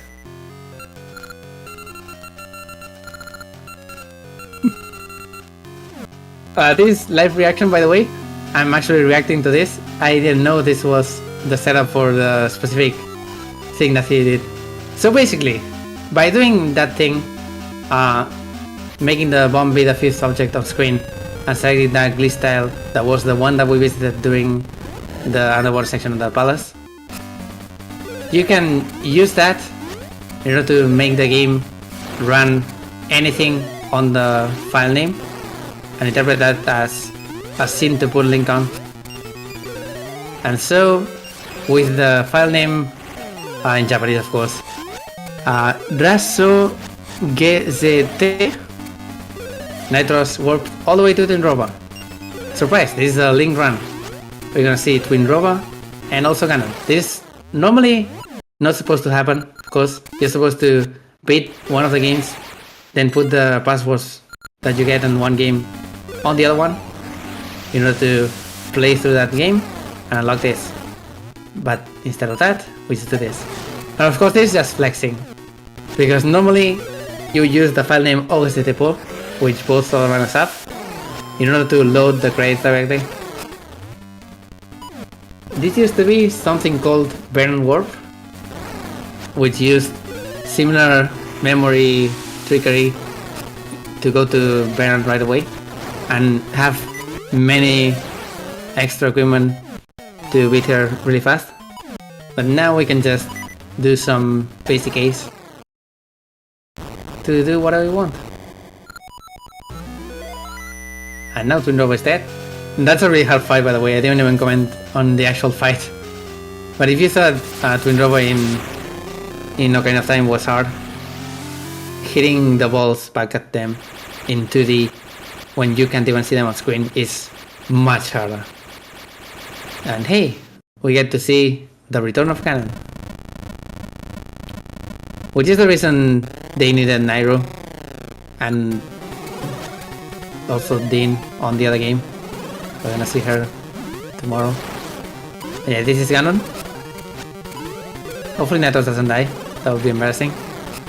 Ganon is kind of annoying in this game for one particular attack that, if I think I was right, we're not gonna see. I don't know if it's RNG or if he has it prepared, but epilepsy warning if it happens. Also, very destroy bitrate warning if it happens. Here it is. This absolute mess. This reverses your controls, and it also reverses your brain and eyes from the inside out. Oh, and there's the Kamehameha. Never mind. There it is. And that's actually beating Ganon, which is not time because you're supposed to walk to Zelda. But this... Oh, no, don't die. Never mind. That's GG for Nitros. Doing unnecessary bosses, but it is technically any %. Thankfully, this wasn't world record, because if it was, we would have to think if it was legit or not. But yeah, this is the Nitros. Really good display of many of the tricks. Unfortunate on Dungeon 6, of course, but Dungeon 6 always goes badly. And really cool surprise for even myself in order to make Ganon appear and fight him like that. We're gonna get to see Baguette Nairo on the credits for Link, which are unique. Also, that's Zelda. I didn't actually talk about it, but Zelda's sprite in this game, and Oracle of Seasons as well, of course, is kind of underwhelming, but that Link animation after getting kissed is absolutely adorable. Unfortunately, it's in front of the Mako tree, so it's kind of NTR. Not a fan of that. And hey, we're almost in time to see actual credits warp without extra swag on Harper's screen. Hopefully you enjoyed that craziness from Nitros, because we're gonna see it again, except a little differently. We're not gonna see any bosses, we're just gonna see the end, I guess.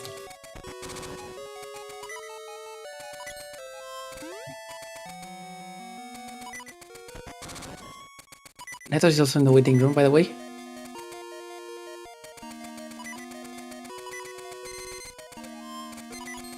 We're probably gonna have him for an interview coming up. Yeah, to go into more details on how this works, this arbitrary code execution. First you create your file name with what you want. In this case, this is gonna be OSTPO, as said, in Japanese. Take my word for it, it's 5 characters, it works. And then you use text warp interrupting the transition from this cave to the south using the owl in order to enter the garbage world, and that puts you out of bounds. You can navigate to that specific place and select that out of bounds map tile that makes magic happen. That's basically how it works. Hey Nitros, by the way. Sorry I was talking. Yo. GG's. Thank you. I had no idea you were gonna do Ganon. By the way, I don't think anyone did, except for one person. you probably asked SBD, right? Shoutouts to SPD. That guy. Basically the guy that figured out the arbitrary code execution that we actually use, which is coming up on Harper's screen.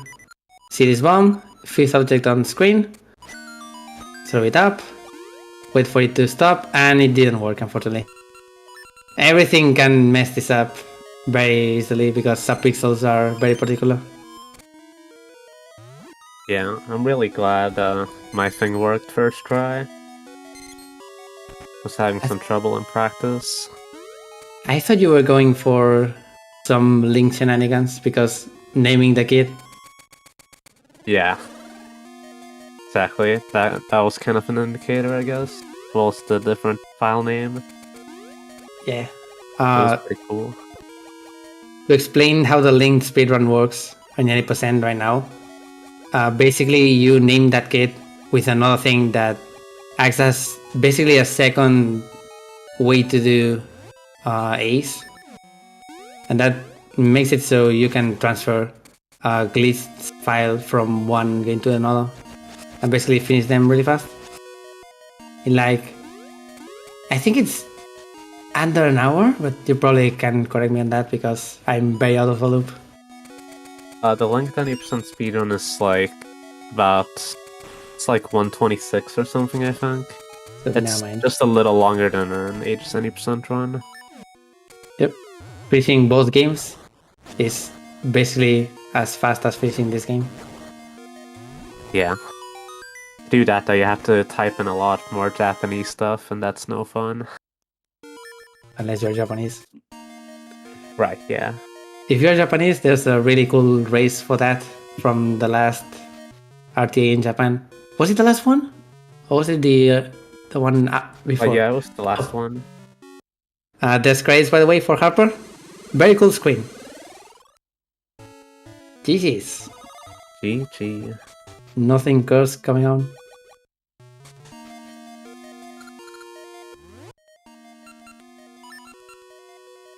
Yeah, this case makes everything be pretty messed up. Don't worry, after the credits it's gonna work normally. Not even RNG corrupted music like with old Baron Warp.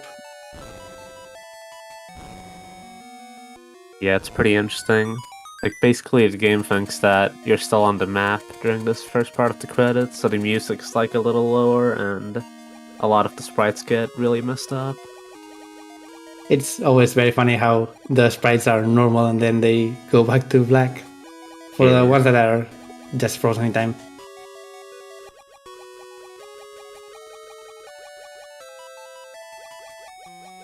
But yeah, we actually saved the day. So it counts. Kind of. Shouts to the house to Windrover Nose. Oh, wait, it's a hair. Never mind. I don't know my game. I suck. Why am I commentating this? I don't know anything. Why are we here? Why are we still playing this game in the year 2022? Well, I am not. It's true. But I should definitely do it. Hey, at least my PvP is better than your run today. But it was because of Dungeon 6, so it doesn't count.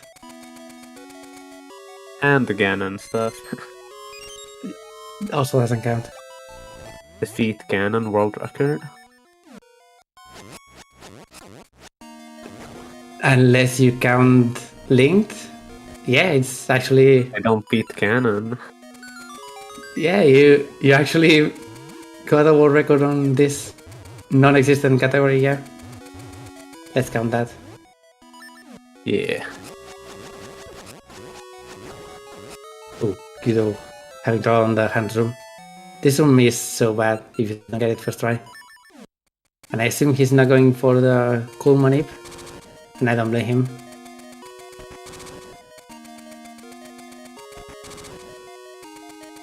Yeah, this room can be utterly brutal if you just if something goes wrong and you spawn one of the hands wrong, it's anything can happen.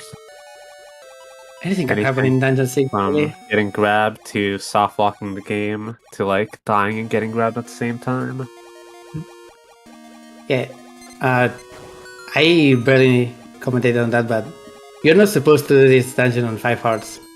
Everything can go wrong very fast.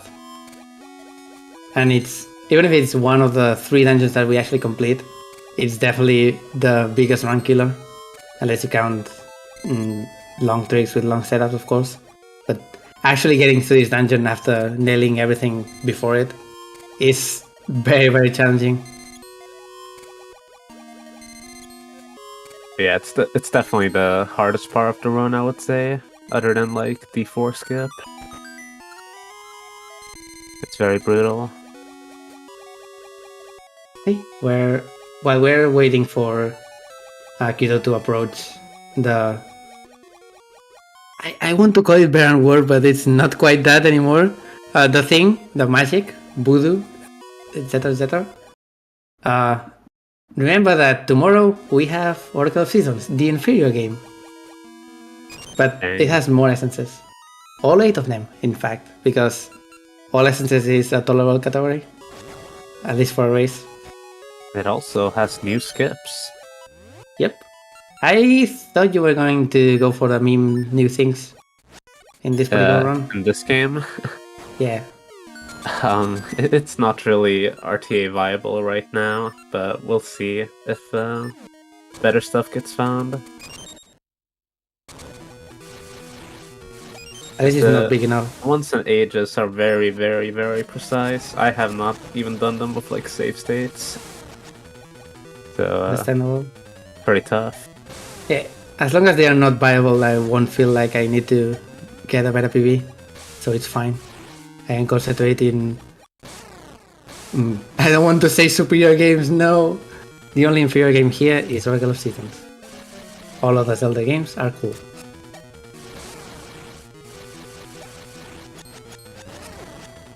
And of course, Seasons is fine. I'm just joking, please. Don't get mad at me. I'm just part of the Ages gang, that's my thing.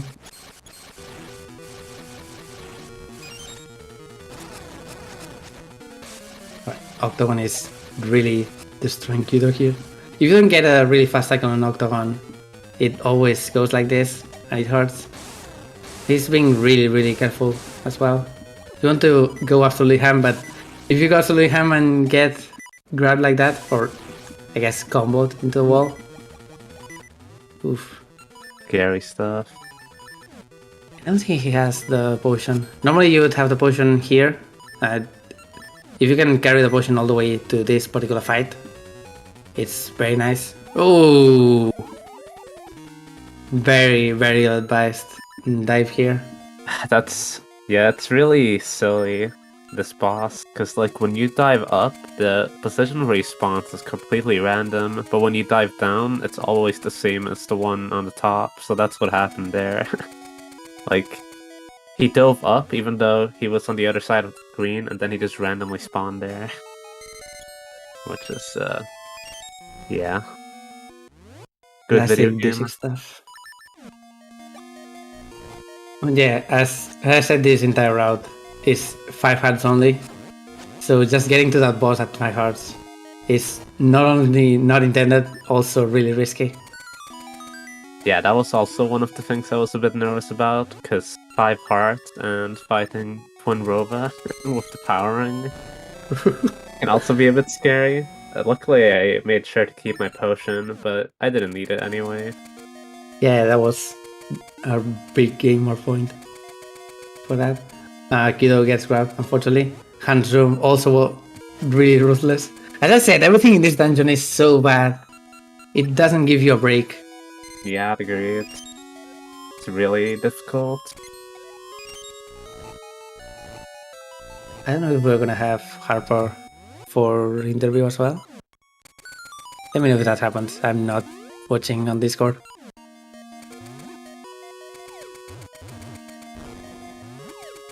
Yeah, successful hands manip. Probably gonna... No, I was gonna say that You can insta-kill them or banish them. They actually respawn if you reload the room with Gale Seeds from the Seed Shooter. And usually that's what you want to do here, because that clears the room really fast. But it's not happening this time for some reason. God, this is terrifying. You have a fairy here, thankfully. Oh man. Oh my god! Wow! Come on, game. Hello. Yo. Hello. GG. GG's. Jesus. It was definitely a race. It really sure was. was. A race decided on Dungeon Force Cave is to be expected. That sounds like an Oracle of Ages race. How many tries did it take you to get the first? I got it second try. Oh. Four for fifth, I think. Hero was also there for quite a while. So yeah. Hardest skip in the run, probably. Definitely. Also Definitely just very... Yeah, it's very brutal. Because, like, time lost just adds up so much if you miss it a few times. I think maybe, like, if you get it third try pretty quickly, it would maybe, like, break even with a good dungeon. So, but I mean, it's also a difficult dungeon to do normally, so before skip is kind of a blessing in that regard, because it used to be pretty big run killer, just dungeon 4 of its own. Yep, we had 2 very annoying dungeons to get through. And now we only have 1. There we go, Octagon is done it. Ah, Now Kido can go into the palace and do the last part in order to... I need... How do you call the thing? Not Baronskip. I need an actual name for this. I hate it. warp? Yes? But... It's only credits warp at the end. And what do you call the rest? I'm so confused for some reason. What do you mean the rest? The rest? The arbitrary code execution? No, you go to Garbage World, then to X World, then back, and then you do the cool setup, and then Crates Warp. How do we call the entire thing? I'm so used to Baron Warp. Well, I don't know, to me Varan Warp just becomes Credits Warp, because we go to the credits instead. But I mean, the setup is also a lot more convoluted than Varan, obviously. I guess. Since you have to set up your subpixels and all that stuff, and then get the 5 objects, be on the on the range of correct positions. But at least it can't randomly crash. Yeah, you can only crash if you do the setup wrong, which is pretty easy actually. Yeah, Right, it's easy to mess up. I'm pretty sure when I messed up, it was because I messed up the jump. I don't think I held left fast enough. Yeah, I didn't quite go into detail on that, but you manipulate your subpixels to properly do that. And subpixels can be manipulated in different ways. But the main thing that you do is not go diagonal or go diagonal in particular places. In that case, you want to jump and then hold diagonal, I think, and release it, or down and left. Then I don't remember the actual setup, but you do a jump in order to get a specific subpixel. Then go to a center and move diagonally in order to enter the next screen. And that's also a setup for subpixels. And having a specific subpixel setup makes it so the code execution works and it calls to the specific place that you want. So if you mess it up by any amount, it just crashes. Or it does random stuff. Not particularly consistent. Yeah, most of the time it basically does nothing when you click on a tile, and other times it can crash. Very rarely it can also soft lock, but that's pretty rare. But it's like Karet mentioned, it's very easy to just barely mess up. Even if you're changing like directions really quickly. So if you're like walking left and then you want to switch to walking just up, it's very easy to like hold diagonal for like a frame or something if you're trying to swap that really quickly, especially on like a D-pad or something. So there's a lot of things to be careful about. Oh, didn't use a manip, but also didn't get the easy no money manip. But Guido is through with Veron and ready to enter the endgame. That boss was really lucky. I got no warps and I wasn't even manipping. Right, was it intentional or did you just forget? Oh, I didn't relearn the manip. I like started practicing some stuff yesterday, and that's about it. I mean, it's better than what I would have done if I had joined. Yeah, I mean, that's fair. But I had fun commentating, so it's fine. Even if Always a good time. it was in very short notice, but I'm always happy to help. Hopefully I didn't do a terrible job. If I did a terrible job, you can just roast me on the Discord. I'll be happy to read it.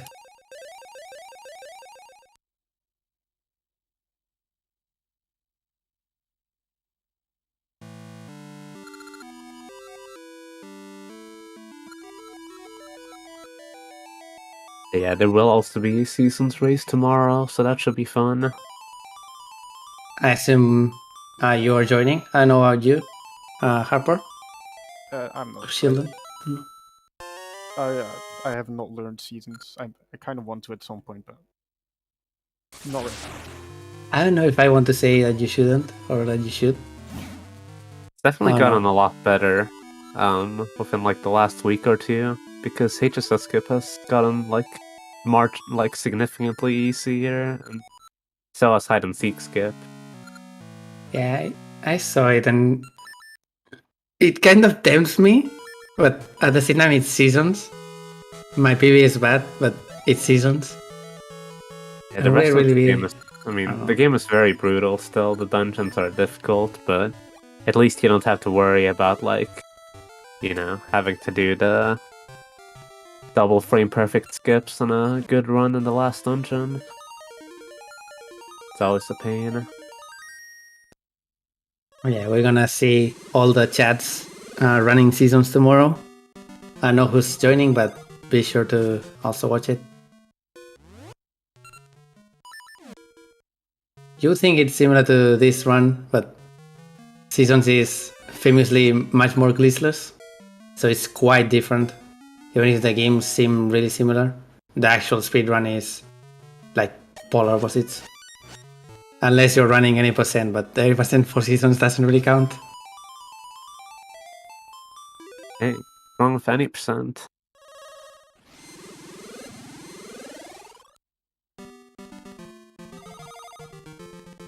There's actually been more any percent runs this year than all essences, I'll have you know.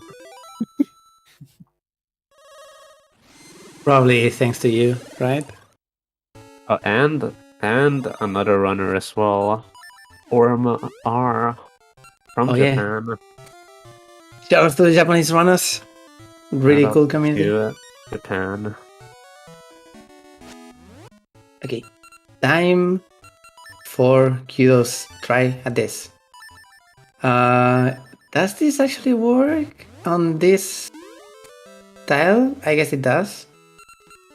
The X position does not matter, it's just the Y one. Yeah, I'm just not used to it, I guess. Alright, that should work. It does. GG's. GG. Gee.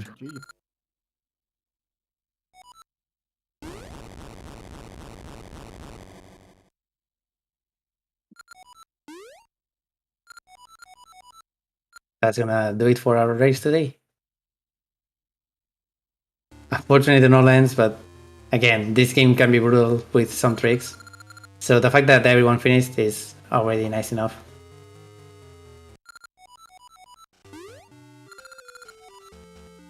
Because aces and consistency don't go hand in hand sometimes. Well, definitely not, yeah. especially with the 4 skip. Anything can happen.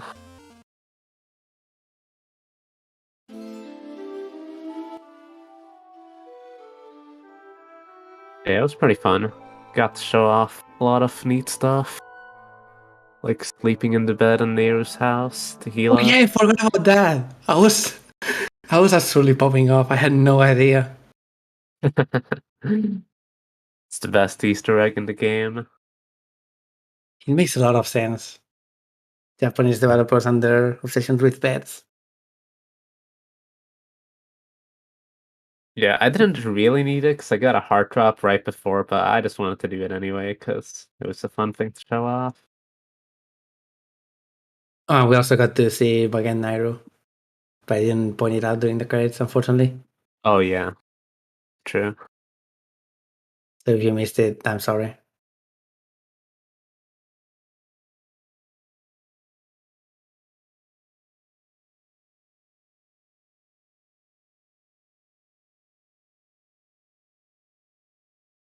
I don't know if we're gonna get Guido here as well.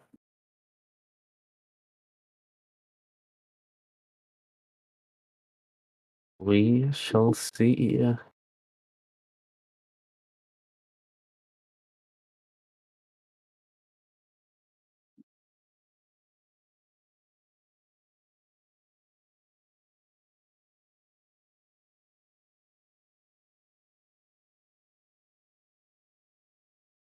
Yeah, he's in the waiting room. There we go.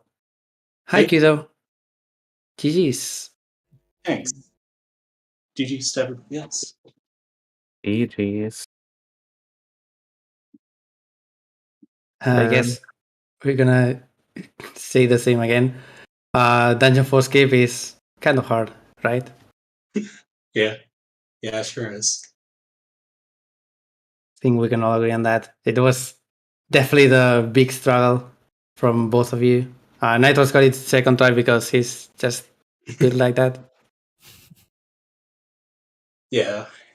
I guess I'm fine. Given that this is the second run that I've done with the skip, I'm not super upset about that one. Dungeon 6 was a little bit more Oh of a yeah, the problem. boss fight. That was The boss fight, getting caught by the neutral floor master, and then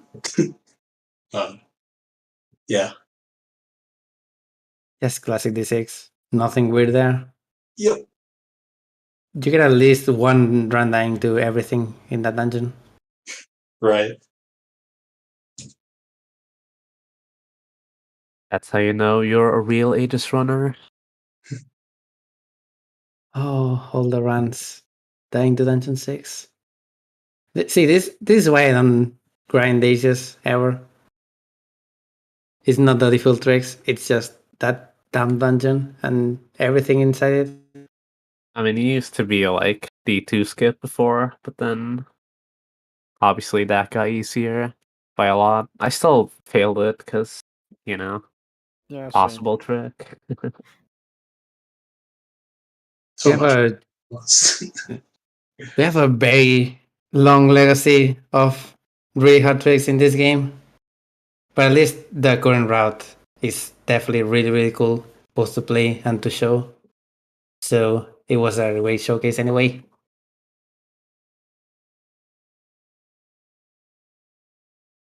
Yeah, and we got to show off basically every kind of ending except for the Varan fight, which I was thinking about doing as well, but then I figured doing Twin Rova and Ganon is cooler anyway, so No one likes Baron, better than apparently. Varan. Yeah, nah, Varan's kind of bad. You can't even get the quick kill without the red ring. Play Rando then. It's that simple.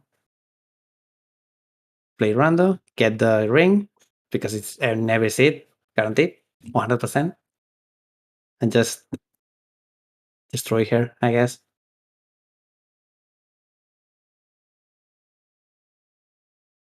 But yeah, it's getting late. I don't know if we have anything else to comment on, but I really need to go and have dinner. Fair. But yeah, it was a fun race. Thanks to the people that joined and Haret for commentating. It was a good time. It was. Yeah, fun game. So much fun. Yep. So Missing was tomorrow. We have more people joining that. Naito is the only one that's going to be on the other one. Nope, I'll be there too. Oh, never mind then. I missed it. Sorry. No problem. Yeah. Seasons tomorrow. Cool run, but not as cool as this one. Sorry. And thanks for having me on short notice. This lives.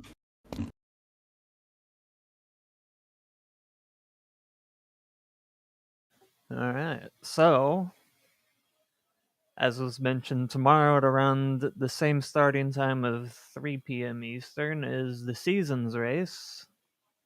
Coming up in about, I'd say, 40 minutes or so is the OOTR weekly race that happens, if you want to watch that. And other than that, everything looks like it's tomorrow. So we'll see you either later on or tomorrow. Thanks for hanging out. Thanks for having Aegis on the channel. Yeah, thanks for having us. We don't get too many opportunities, so we have to appreciate them. Maybe someday we had another tournament, and maybe I join. Wink, wink. Nudge, nudge. The 4-person tournament. Just everyone in this VC. No, we'd have at least 2 more people, TGH and Mashi.